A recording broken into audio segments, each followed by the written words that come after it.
Muy buenas a todos y bienvenidos a un nuevo capítulo, bueno, de hecho el último capítulo de esta primera temporada de Entre Micros y Batas y por supuesto, como no podía ser de otra manera, tenemos a una invitada de excepción. Ella es la doctora Miriam Raquel González Oviedo y es en su país de origen, Venezuela, pediatra y dermatóloga pediátrica, que es una especialidad que aquí no existe, pero sobre la que vamos a indagar un poquito más durante la conversación.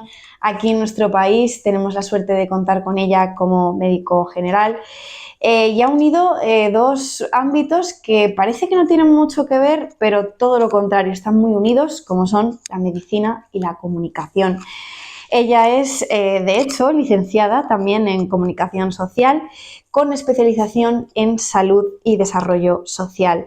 Lleva 20 años dedicándose a traducir la medicina al lenguaje de los mortales, que es algo que tratamos mucho aquí con todos nuestros invitados.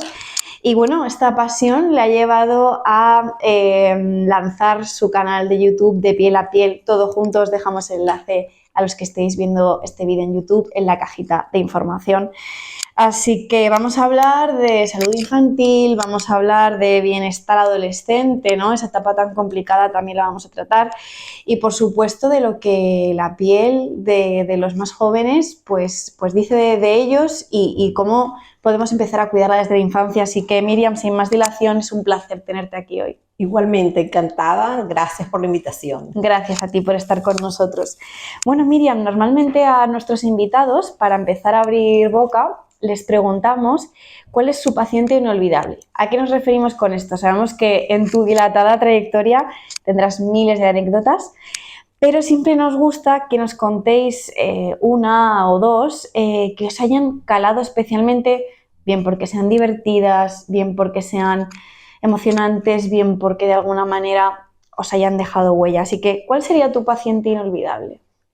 Como tú has dicho, en 40 años de trayectoria profesional como médico y veintitantos de comunicadora social, de periodista, homologada aquí en España, ambas carreras, son muchos los pacientes vistos y muchos los recuerdos, porque hay angelitos, bebés pequeñitos, que a pesar del esfuerzo médico, a pesar de la tecnología, parten, se van al cielo para los que creen en Dios y te marcan porque hiciste un esfuerzo máximo y hay otros que por el contrario has hecho el esfuerzo, ves el paciente que se te está yendo de las manos y de repente vas un día en horas y el paciente sale de la gravedad, sale a pesar de nosotros los médicos, sale a pesar de las circunstancias del hospital o del país donde te encuentras.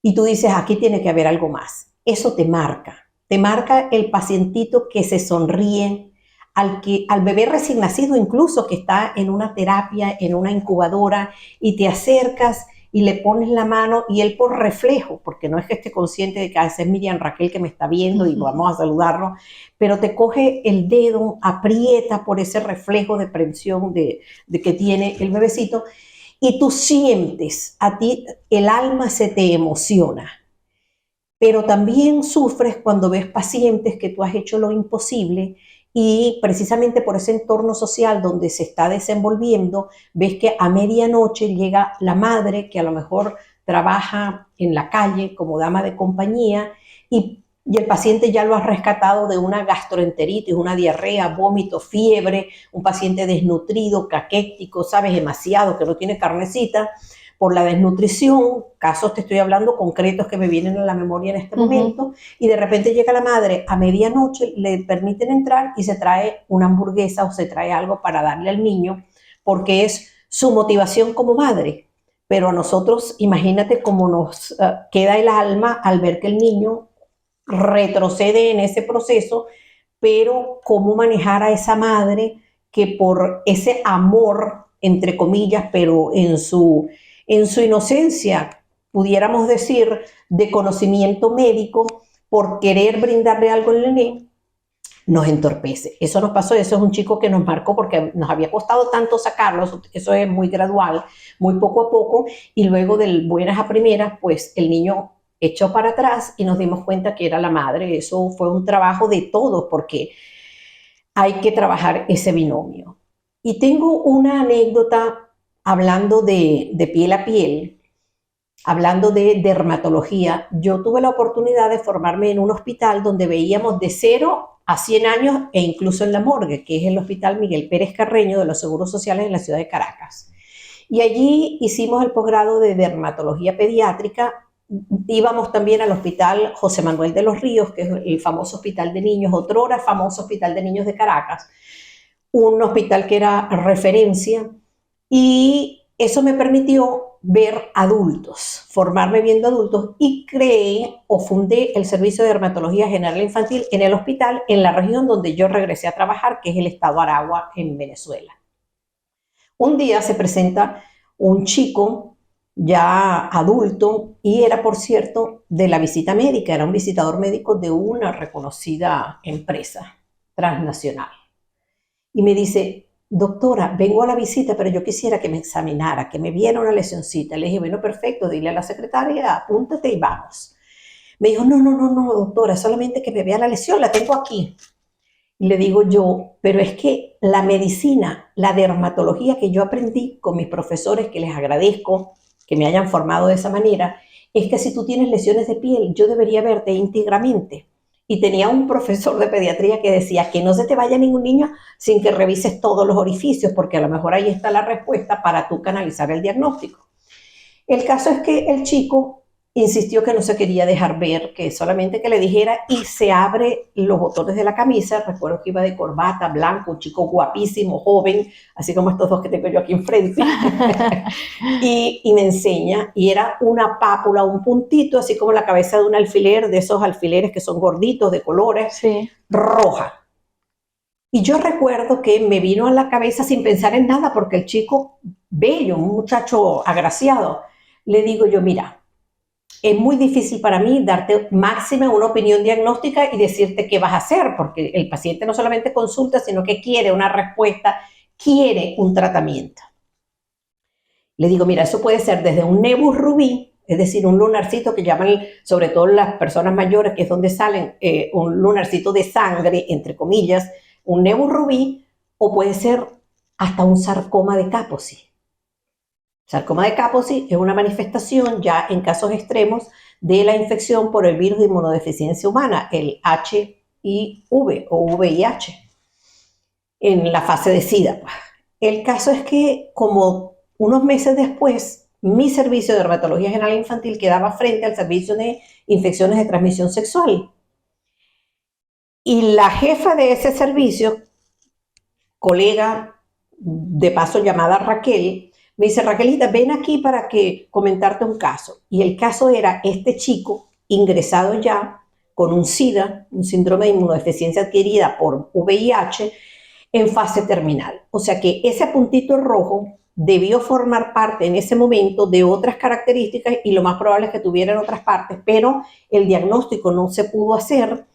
Bueno, para que veas la importancia de que puede ser un puntito benévolo, una cosa benigna, pero pudiera ser otra cosa. Y en ese caso yo no estaba pensando en que el chico tuviera un HIV, ni mucho menos, ni tenía características sexuales, ni nada que me orientaran a mí a eso, pero resultó ser. Ese caso me marcó. Y siempre le digo a los pacientes: me llegan las mamás ahora que yo hago medicina de 0 a 14 años aquí en España, y les digo: señora, desnúdelo. No, pero es que tiene la lesioncita aquí. Señora, si tiene lesiones de piel, tiene que desnudarlo. Le quito todo. Sí, señora, tiene, y sobre todo unos cuerpecitos así pequeñitos. Tienes que revisar al paciente ad integrum, completamente, porque aún así, revisándolo completamente, a veces nos equivocamos en el diagnóstico. Ahora, qué importante es tener esa visión global, holística, de lo que le pasa al paciente. También nos lo han comentado otros colegas que han estado aquí en el podcast. No, vale, muy bien, como bien decías tú, sí, tienes esa lesioncita, pero quiero saber todo, y quiero saber tus hábitos, y quiero saber, porque eso es lo que al final da la respuesta. Qué importante es. Tal cual. Pasa que la comunidad, la población no está educada al respecto, y aquí en España, yo tengo 8 años trabajando como médico, aunque mi título estaba homologado desde muchísimos años atrás, porque yo soy española de orígenes, de sangre. Y estaba aquí, yo estudié en el Liceo Sorolla, sí, ahí en Puerta de Hierro, casi cerquita de la Clínica López Ibor, todavía estaba en mi colegio allí. Sí. Y me fui una vez de vacaciones a Venezuela para no perder la residencia allí, porque yo soy nacida en Brasil, pero de padres españoles. Y entonces me fui. Yo veo niños muy pequeñitos, niños de 0 a 14, a 16 años, y los padres no están acostumbrados a desnudar al paciente. En un niño pequeño muchas veces tú consigues lesiones que te ayudan a orientar el diagnóstico, porque una fiebre puede ser cualquier cosa. Si tú desnudas y revisas, pues te das cuenta de que hay algo más. Quizás la atención a nivel ambulatorio es distinta a nivel hospitalaria, pero están acostumbrados a un rapidito, no solamente los pacientes, sino también los médicos, a que una consulta la hagas en 5, 10, 15 minutos. Y realmente es un tiempo muy corto, y sobre todo cuando tú tienes un paciente nuevo que no conoces, donde deberíamos incluso interrogar por las vacunas, y las madres no se preparan para ir a la consulta. Si tú sabes que vas al médico, tú deberías, como yo les enseño en la consulta y a través del canal de Piel a Piel, que les invitamos a suscribirse, yo le digo, señora, traiga anotado, tal día esto, presentó diarrea, presentó esto. Yo creo, una pregunta que yo hago que me parece muy importante, ¿qué crees tú que tiene tu nené? ¿Por qué crees tú que le está pasando esto? Y a veces son los mismos padres o los cuidadores, los abuelos, que te dicen, mire, yo creo que es esto, y te orientan, te cambian el chip, te cambian el cassette hacia lo que realmente tiene el paciente. O sea, ¿crees que sería necesario hacer ese ejercicio un poco de educación, vamos a decirlo así, con las familias para saber cómo acudir a consulta y también saber un poco conocer nuestro cuerpo? Es que creo que a la población general nos hace falta conocer mucho nuestro cuerpo. No creo, estoy convencida, tiene que ser así, eso es una enseñanza en la carrera. Lo primero es conocerse a uno mismo, y eso es parte de la filosofía de la medicina. Antes de yo conocer a los demás, me tengo que conocer a mí mismo.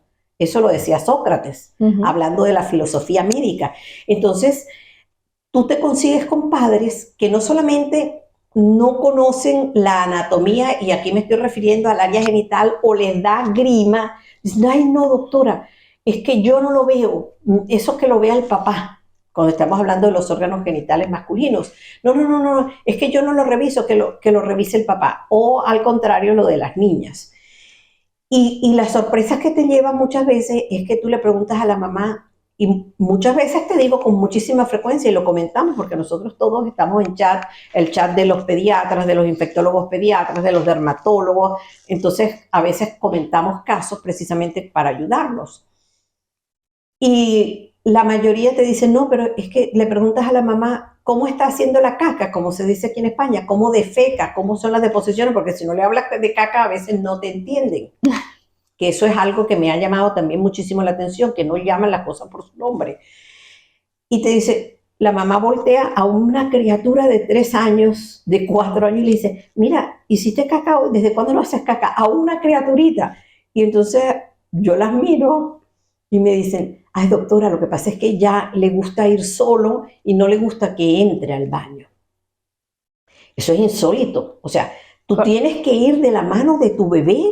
Incluso desde el punto de vista odontológico decimos, déjelo que se cepille solo, enséñelo a lavarse los dientecitos solo, pero el responsable de esa boca es usted por lo menos hasta los 10 años. Entonces, educar es sinónimo, eso es un binomio. Educación, comunicación y salud, eso es algo integral, y asusta ver que nuestros niños están creciendo solos, a pesar de que duerman en la misma casa con los padres. Van por libre. Entiendo que de esta unión, que tal y como nos lo explicas, es súper evidente que tiene que haber eso, educación, comunicación y salud, es de donde nace la creación de tu canal, ¿no? Cuéntanos un poquito cómo nace el proyecto y bueno, pues qué es lo que te motiva cada día a seguir alimentándolo de contenido. Yo creo que eso va en los genes, esa motivación del día a día, porque para eso yo no me siento cansada, me emociona, puedo estar enferma y estoy pensando, wow, no he grabado porque todo yo lo hago, no he tenido la oportunidad ni tampoco el bienestar económico, digamos, porque quienes se dedican a eso de una manera realmente profesional cobran un sueldo que es mayor del que yo me pueda ganar como médico, ¿vale? Y por supuesto que bien merecido, porque mire que es trabajo y son horas hombre. Sí. Entonces yo prácticamente hago todo, pero me nace, es algo que me motiva, o sea, forma como que parte de mí. Y el canal nace porque yo siempre quise comunicar desde pequeñita, me encantaba un micrófono, una cámara, yo era de las que estudiaba, te estoy hablando de primaria, cuarto, quinto de primaria, que cuando yo estudié, y ya tengo 40 años de graduada, más 6 de estudio de medicina, bueno, te puedes imaginar cuántos años atrás, a uno, mis profesores, mis maestros me ponían a exponer, no solamente a mí, a todos. Venga, póngase allí que le toca a usted, hable del corazón. Entonces yo recuerdo sobre todo el corazón que me gustaba mucho, yo quería ser cirujano cardiovascular. Y entonces yo dibujaba en mi pizarrón, porque teníamos un estudio en mi casa, éramos 4, pero teníamos una habitación que era el estudio, llamábamos la biblioteca de nuestra. Y yo me ponía allí con los alumnos invisibles a hablar. Y quizás venga por la parte de mi madre que era docente. Entonces me decía, para que usted aprenda a expresarse, usted tiene que hablar y que usted se escuche y así memoriza y aprende más. Y entonces cuando me graduó de médico, que ya tú tienes también que hacer presentaciones, hago después el posgrado, pues en la ciudad donde yo vivía me invitaban a participar en la radio y sobre todo a participar en las magazines de televisión en las mañanas, en programas de la familia, de la mujer y en las noches en programas nocturnos en vivo donde se respondía y a mí me encantaba esa improvisación, esa cercanía, ese aquí estoy yo, te respondo ya. Y entonces un día dije, bueno, pero si yo estoy aquí, a mí me gustaría estar allá, ahí donde estás tú, entrevistando yo y decidí que iba a estudiar comunicación social. 5 años hice comunicación social y una vez estando en el hospital José Manuel de los Ríos con uno de mis grandes profesores y maestros, el doctor Leopoldo Díaz Landaeta, él es pediatra, dermatólogo y filósofo también, él le escribió una poesía a un niñito que estaba ingresado, por cierto, con un SIDA por HIV, un síndrome de inmunodeficiencia adquirida por el virus del HIV. Y lo tituló De piel a piel. Porque en aquella época, estoy hablando de 40 años tengo yo de graduada, estoy hablando como unos 30 años, ese de piel a piel, de tocar al paciente, sobre todo con este diagnóstico, no se daba. Uf, había un estigma Terrible, tremendo. terrible, no te acercabas nada. Y entonces él lo conmovió tanto que escribió. Y yo escuché aquella prosa que el doctor nos relató, nos narró en sus propias palabras, con su propia voz, que a mí me conmovió tanto que yo le dije, mire doctor, yo con su permiso voy a coger ese título porque yo necesito comunicar, yo necesito, y entonces creé el canal de YouTube. Y en ese canal subíamos los programas de televisión que hacíamos, pero ese canal tiene ya 16 años. En aquella época no se podía subir más de 15 minutos. Ah, Entonces hacíamos todavía en el canal quedan algunos. Hacíamos el programa de televisión 45 minutos y entonces lo segmentábamos y el chico que me llevaba el canal lo subía.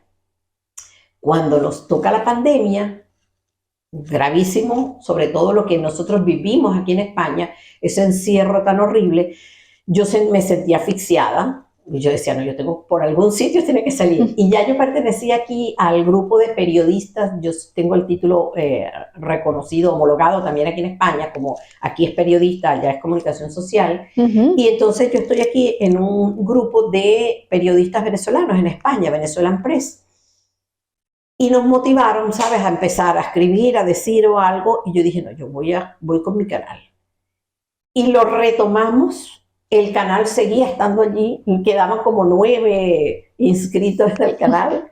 Y todavía quedaban algunos vídeos. No sé cómo se perdieron ni cómo salieron de allí, pero todavía quedaron. Y yo no los he borrado. Todavía están allí, que me pueden ver 30, 40 años atrás. En tus televisión. apariciones de En mis televisión. apariciones de televisión, sí. Claro, es que no es poca cosa. Y de ahí nace el canal y bueno, he procurado hacer un videíto cada semana, ¿sabes? Para hablar de los temas más comunes de lo que a mí se me presenta en la consulta.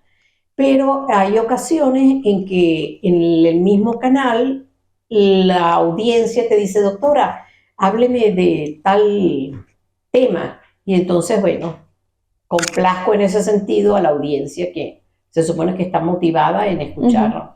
¿Y cómo lo combinas? Porque claro, esto con tu actividad como médico no será fácil de compaginar. Esa es una pregunta que me da vergüenza responder.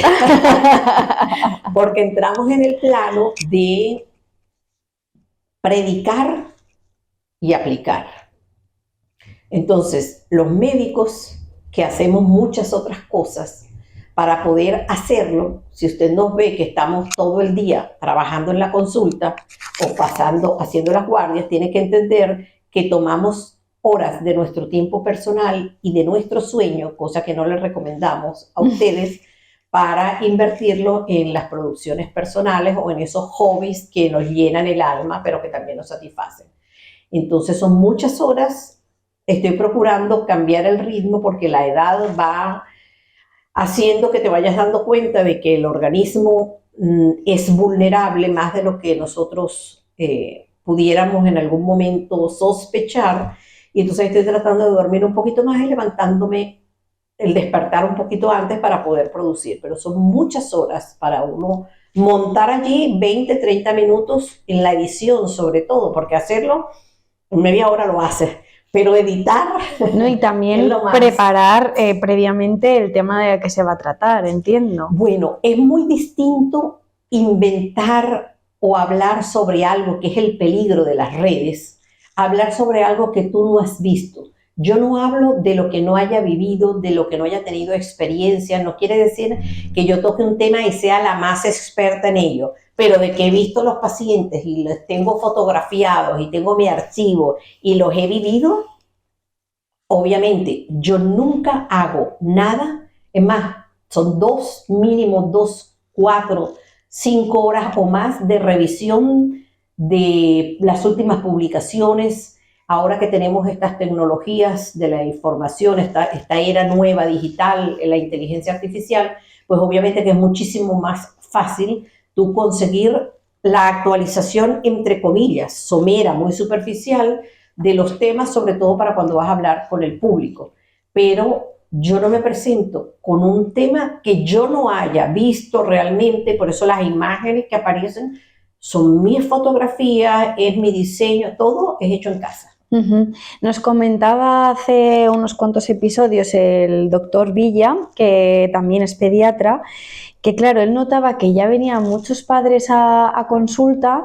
No, es que he visto que el influencer o la influencer, me lo invento, Mami 2.0 ha dicho que esto es buenísimo y el doctor decía, bueno, pero yo con la evidencia en la mano le digo que no, que este es el tratamiento correcto, y que estaba encontrándose contra un muro con todo esto de las redes sociales, porque había muchos padres que ya venían creyendo que lo sabían todo. ¿Tú también lo estás observando esto en consulta? Eso y más. Voy a comenzar por el más. Lamentablemente, no, en medicina no hay un solo concepto. En medicina hay escuelas distintas, hay protocolos distintos, pero lo peor que hay es que no hay un consenso, sobre todo en cosas que son triviales, que son de la cotidianidad. Te hablo de la fiebre, te hablo del tratamiento con los antitérmicos, y entonces te hablo de los inhaladores. Y entonces tú te enfrentas a los médicos de la puerta del lado, a que el paciente viene y a veces te traen el informe de la urgencia y ahí dicen cosas con las cuales tú no estás de acuerdo o que tú le has enseñado a ese mismo paciente, mire, por favor, no me combine 2 antitérmicos, no alterne 2 antitérmicos porque la posibilidad de toxicidad y de intoxicar al bebé va a ser mayor, y le enseñas que tiene que utilizar los inhaladores con un espaciador porque no es cuestión de edad del paciente, sino que es cuestión de física, química, matemáticas, de que si yo aprieto aquí, el 80% de ese chorro que sale, de esa pulverización, se queda en la orofaringe, en la pared posterior de la orofaringe, y que eso tiene que llegar es aquí abajo, entonces necesitamos esa turbulencia, bueno, y entonces te enfrentas es con tu mismo grupo, con tu mismo gremio, y eso es terrible. Hay pacientes que tú los mandas a la farmacia, obviamente, a que compren la medicación y les das una prescripción y te llega después la madre, que eso me motivó también a hacerlos en vivo para que las madres estuvieran. Dijo el de la farmacia que si usted estaba loca, que cómo le iba a dar 4 puffs del inhalador, del broncodilatador, cuando lo que debería darle máximo sería 1. Y tú alucinas, porque el pacientito viene al día siguiente, estoy hablando de criaturitas que no llegaron a un año, y está un poquitico mejor, pero no tan mejor. Entonces ahí es donde entra la indagación. En relación a lo que me decía del colega que te comentaba de estos pseudo profesionales de la medicina, eso es terrible. Y hasta ahora no ha habido una normativa legal, porque si yo voy a hablar de salud, yo tengo que estar preparado, yo tengo que tener estudios. Si nosotros como médicos estudiamos 6 años de medicina, por lo menos en Venezuela, donde yo me formé como médico. Sí, aquí también. 6 años, sí, igual que aquí. Luego hacemos una residencia, 2 años de internado rotatorio para pasar por todas las especialidades troncales para ver por cuál te define y para poner en práctica, ¿sabes?, el acompañamiento. O te ibas, por lo menos hace 40 años que yo me gradué, hacíamos la medicatura rural, medicina rural, 1 año obligatorio. En alguna población que tuviera unas condiciones más precarias, distantes, el tamaño de la población, en fin. Pero eso te daba mano porque eras el único. Tenías que atender partos, tenías que reanimar, tenías que resucitar, tenías que hacer intervenciones pequeñas, pero las hacías. Y después pasas a la residencia. Las residencias de posgrado van entre 3 a 5 años. Eso si haces una sola, pero después si quieres una supraespecialidad, como en el caso mío que hice después dermatología pediátrica, que sí que es una especialidad reconocida, cuya prelación es ser pediatra universitario, y después tienes que hacer el posgrado universitario de dermatología pediátrica, por lo menos en Venezuela. Hoy en día tenemos 35 especialidades pediátricas reconocidas y avaladas por las universidades grandes y reconocidas en Venezuela. Entonces, si pasas todo ese tiempo, más la experiencia de trabajo, de la cantidad de pacientes con los que te enfrentas día a día, de las guardias, y a veces cojeamos a la hora de tener que hacer un diagnóstico porque no dominamos el tema, porque no es nuestra área específica, ¿qué quedará para una persona que ni siquiera ha estudiado la carrera? O sea, es terrible. No es que hay, no, es que es algo terrible. Y lo más grave, por lo menos mi experiencia en el canal de Piel a Piel, es que a veces vienen y te refutan. Me ha pasado muy poco y yo no los borro. Yo permito que todo el mundo escriba y yo a toditos les contesto. Te voy a poner un ejemplo.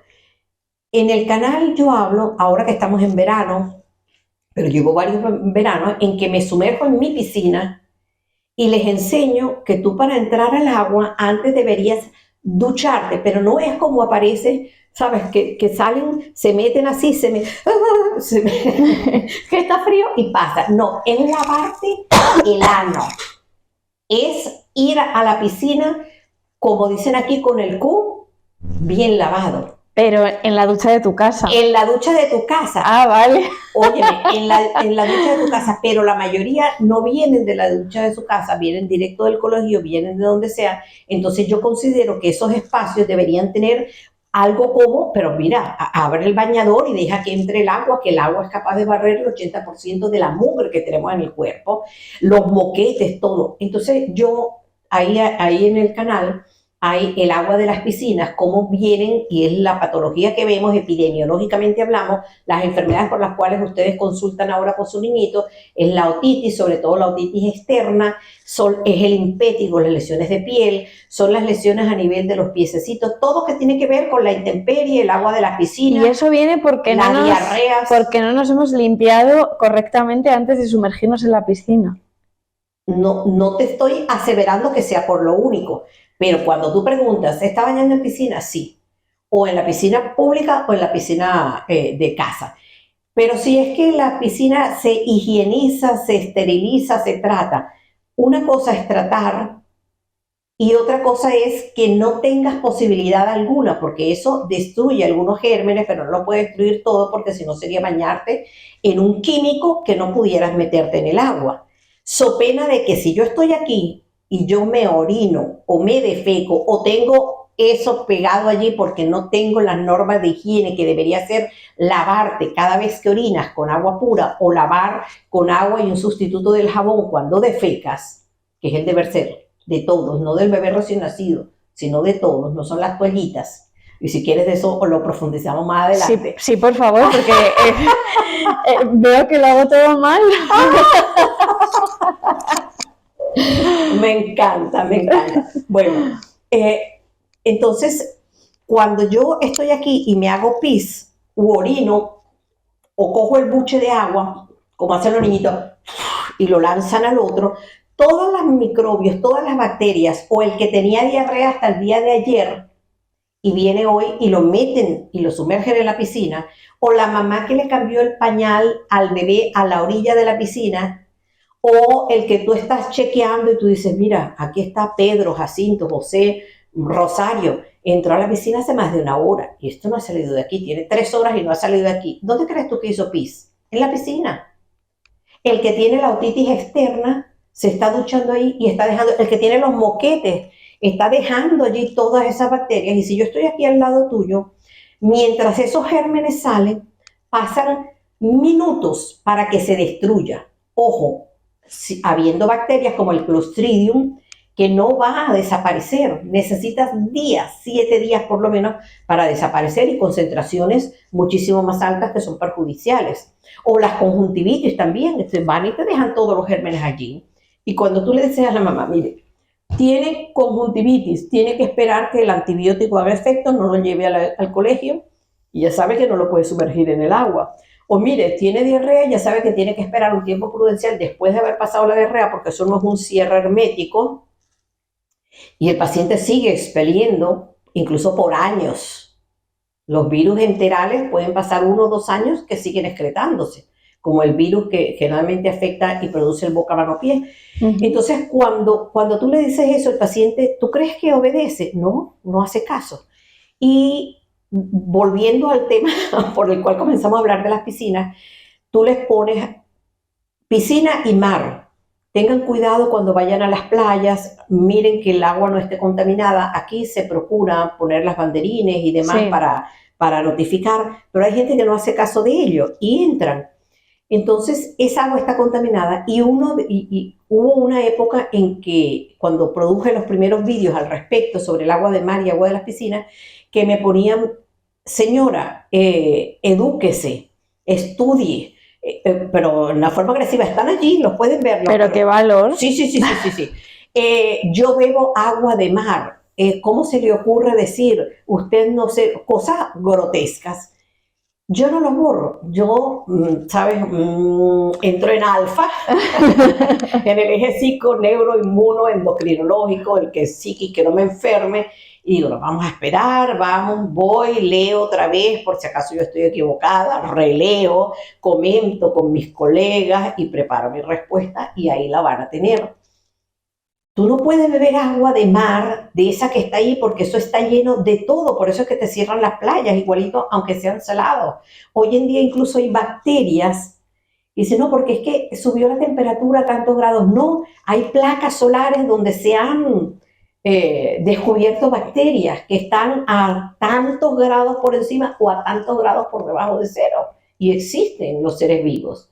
O sea que no puedes tú destruir la reputación, que es uno de los riesgos a los que nos enfrentamos, de una persona por emitir un juicio. Pero lo grave está en que el que lee ese pedacito y saca ese trocito solamente, ese sesgo, ¿sí? Se queda con eso. Sí. Y dice, mira, le contestaron, esta mujer no sirve para nada. O sea, es terrible estar al aire como estamos nosotros, claro, aquí. No es nada fácil. A mí lo que me parece triste de esto, bueno, me parecen muchas cosas terribles, pero lo que me parece triste es que esta persona ha lanzado su opinión, a lo mejor, mientras se toma un café y luego sigue con su vida, y tú, sin embargo, y los profesionales de la salud os dedicáis, antes de contestar, a contrastar, a consultar, a hablar con el colega.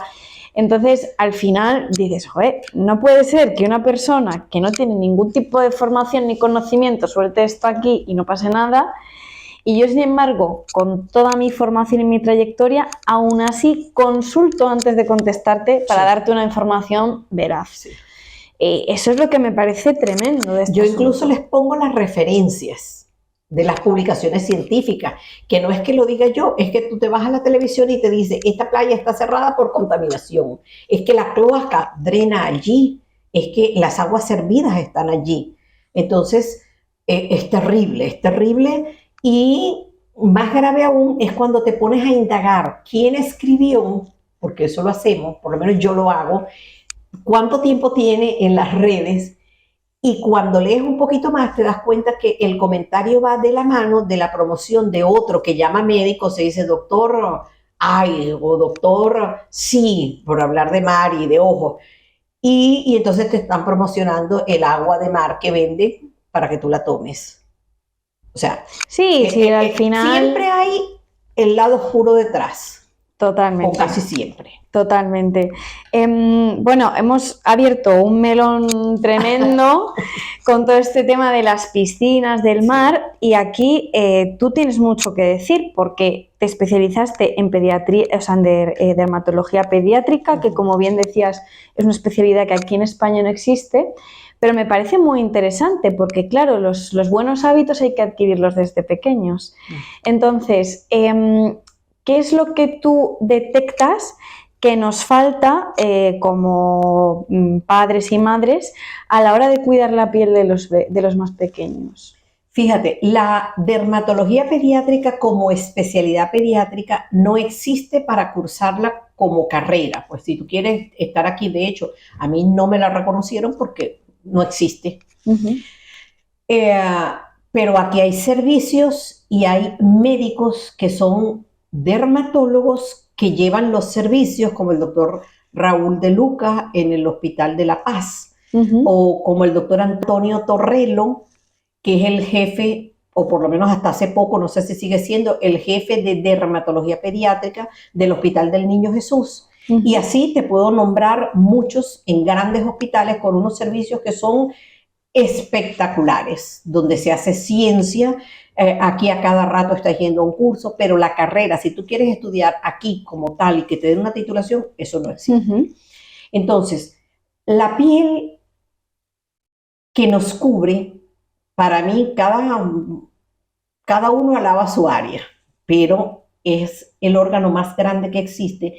Y siempre digo, no existe una noxa, una enfermedad, porque inclusive la fiebre, que en algún momento de su evolución no tenga una manifestación en piel.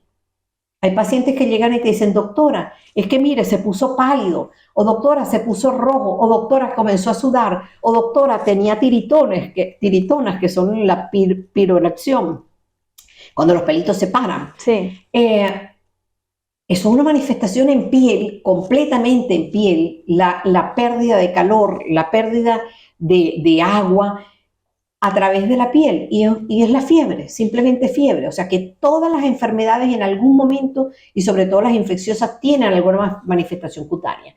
Entonces, cuidar la piel es vital porque la piel no solamente es la función de barrera, es ese manto de grasa que se supone que debería tener y no deberíamos rastrillar ni estar pasando las toallitas con las cuales no estoy de acuerdo, ni que digan que son las que no tienen alcohol. Simplemente yo no las recomiendo.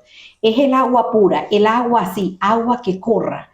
Es el bebé recién nacido que abre las piernitas y lo lava bajo el grifo, testeando, por supuesto, sea invierno o sea verano, porque tú en verano abres el grifo y el agua te sale hirviendo, Claro. cuando está del lado frío.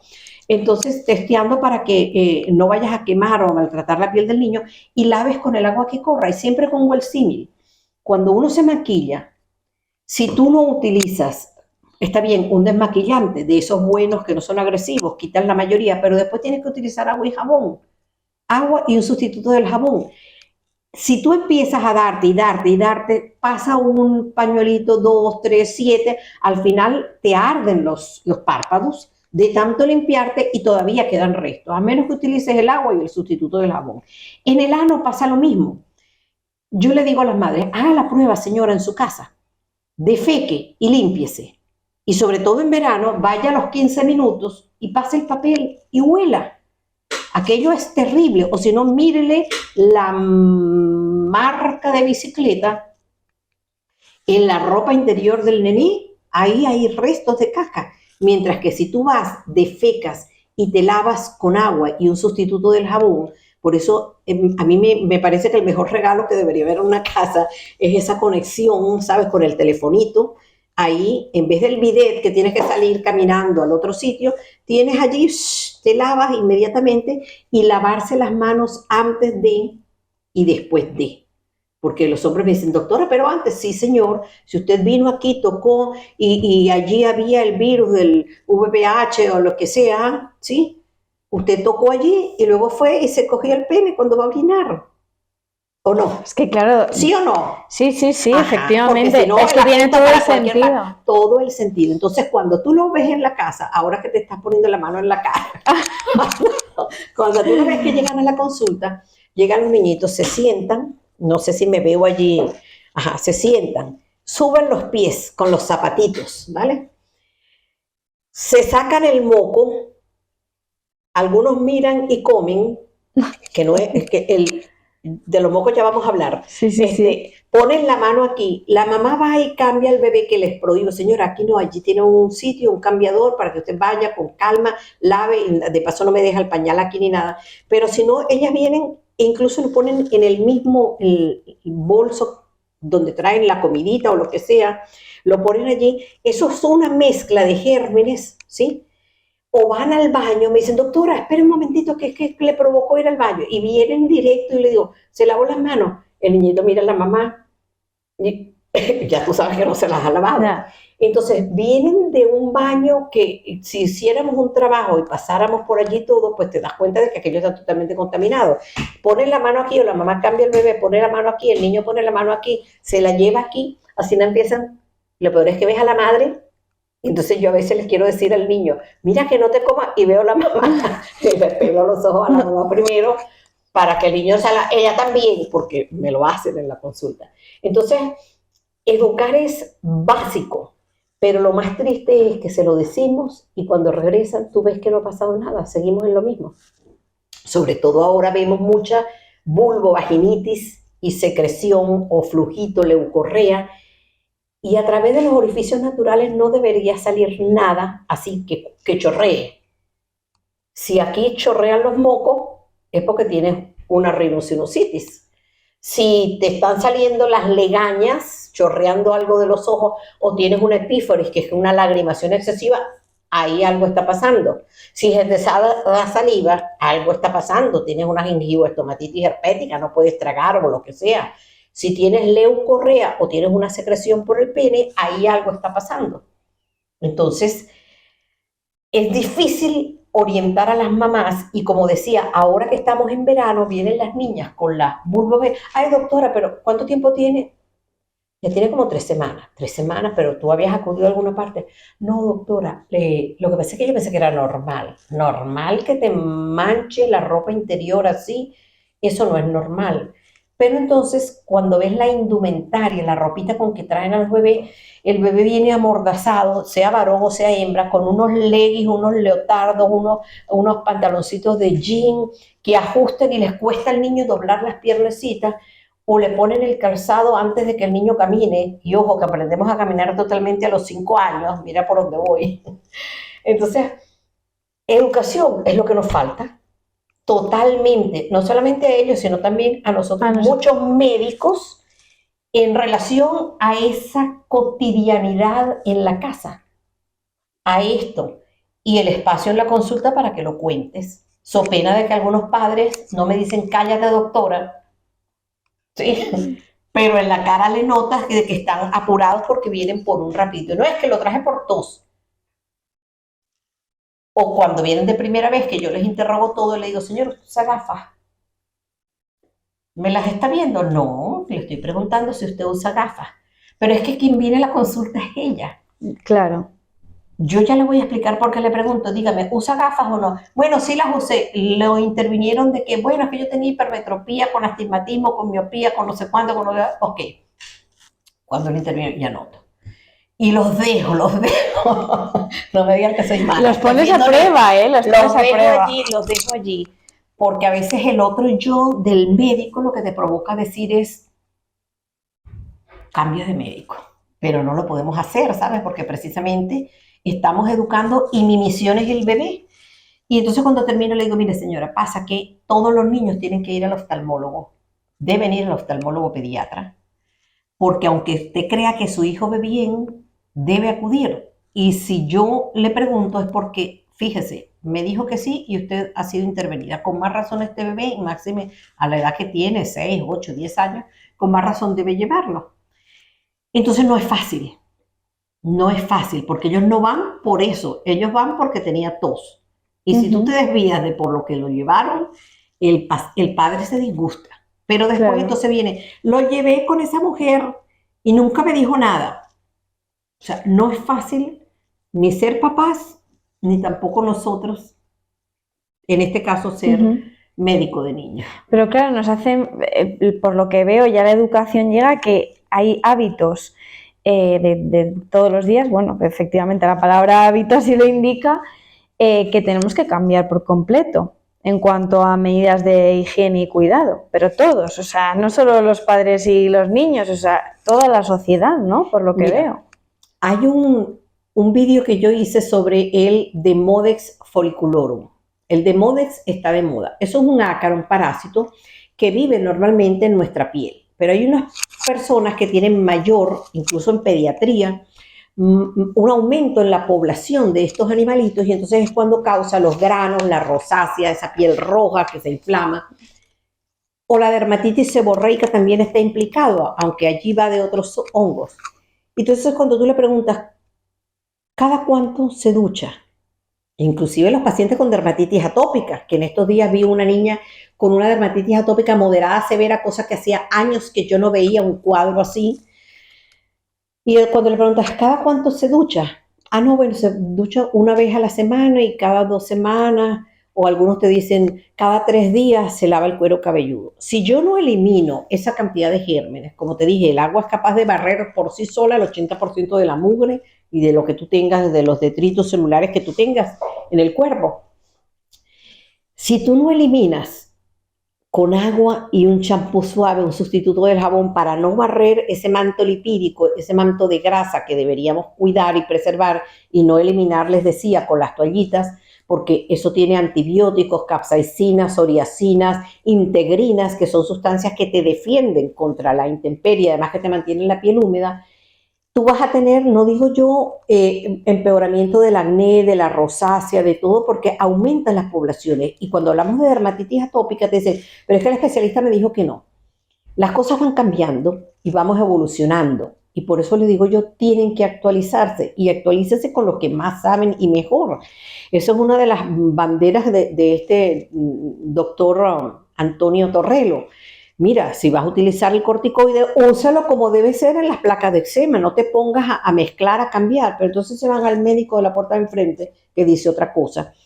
Si tú sabes que la población de estafilococo que nos cubre el cuerpo normalmente empeora la condición de la dermatitis atópica, te tienes que duchar todos los días. Ojo, todos los días, ducha, no baño de inmersión, que es el deber ser, ducha.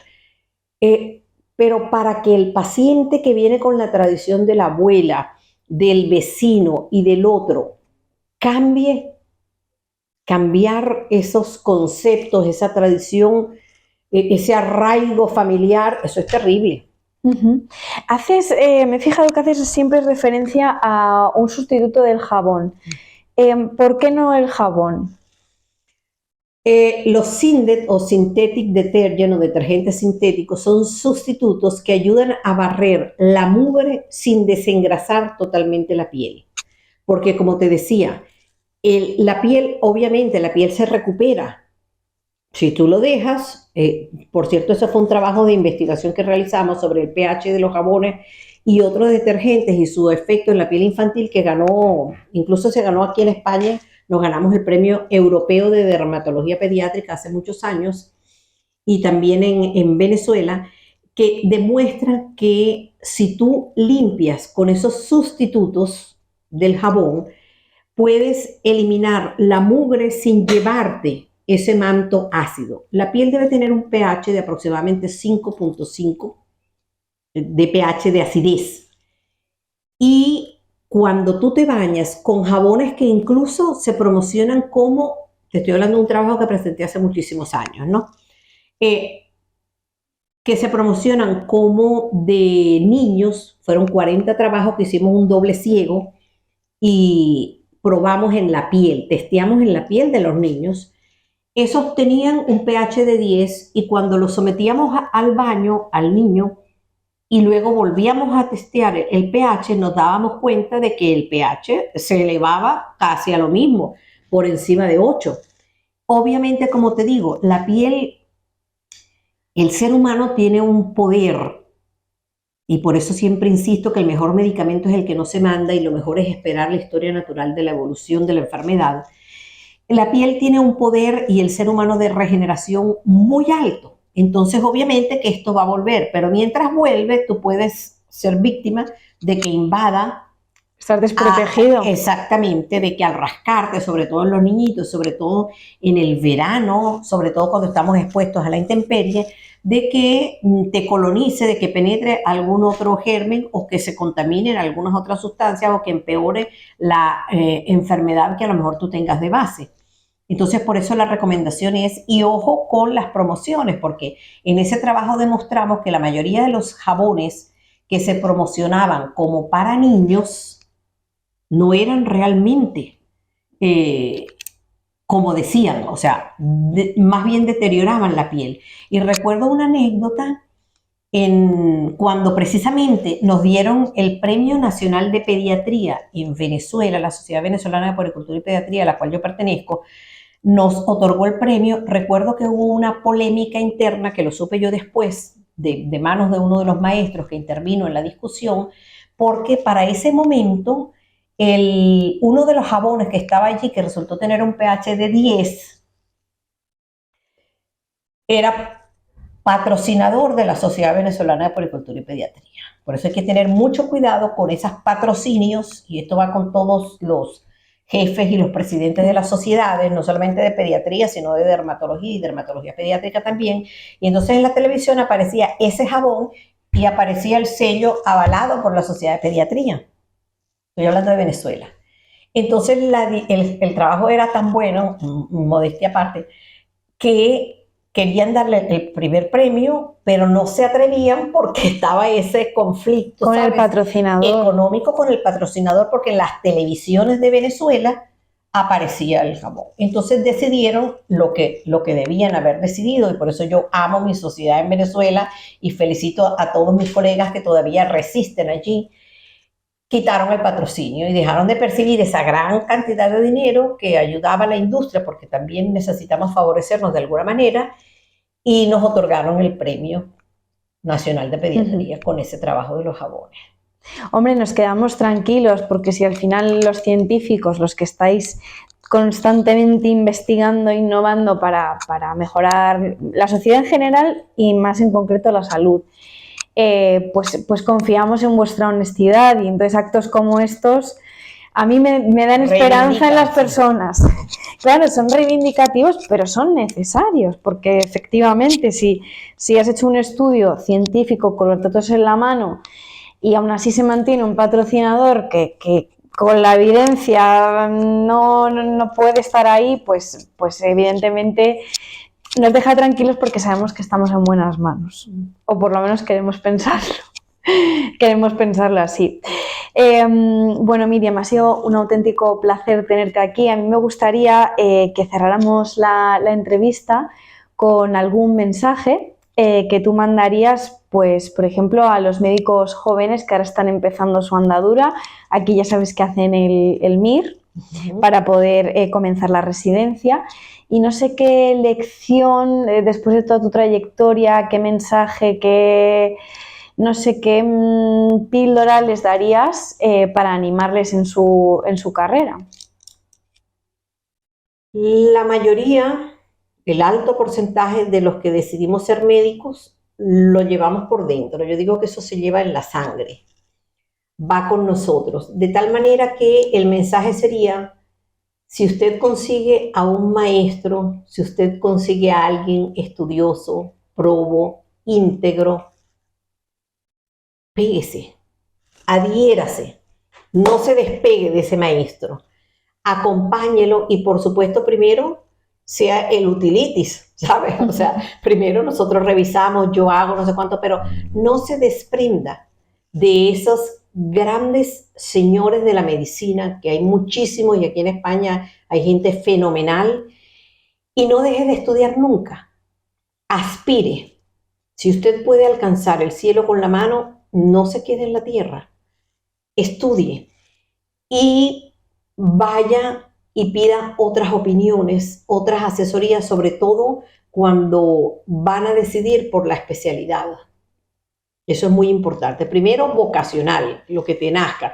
Pero hay algunas personas que han sido muy, muy exitosas sin que eso de la vocación haya sido prioritario en sus vidas. Han estado allí fortuitamente y han sabido entenderse con la situación y han salido adelante. Pero lo primero es probidad, no mentir y dedicarse. Pues con este mensaje tan bonito y esos 3 conceptos nos despedimos aquí. De verdad, repito, ha sido un auténtico placer tenerte con nosotros e invitamos, por supuesto, a todos los oyentes a que visiten tu canal Piel con Piel, que vamos a enlazar, como te decía, en nuestra cajita de información.